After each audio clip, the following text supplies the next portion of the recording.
na nilisema juzi in another station, Wakenya hawakuelewa the process ya legislation.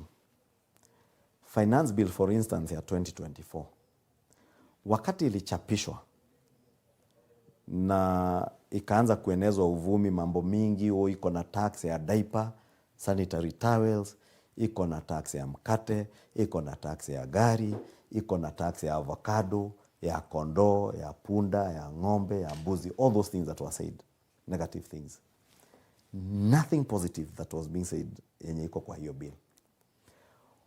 Wakenya wali consume the information that was relayed to them, mostly on social media and a few mainstream media stations where there were lazy journalists who were not going to the bill to confirm other things being said about the bill, true or false.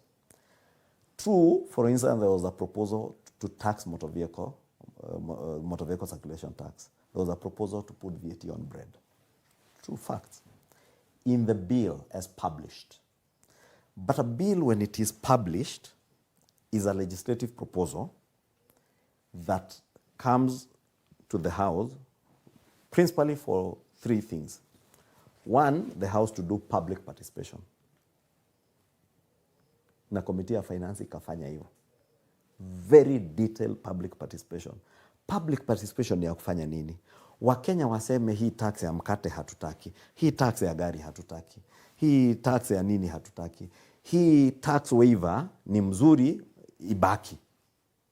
Kenyans did all that. Kenyans who follow the process. After public participation, the committee brings a report to the House. Ile report ndio inasema tumeenda kwa Wakenya, wametuambia tutaki hii tax ya mkate, tutaki hii ya magari. Lakini hii tax waiver ya wenye wako na pending bills ni mzuri ikae. Hii kazi ya kufungulia biashara zifanyike ni mzuri ikae.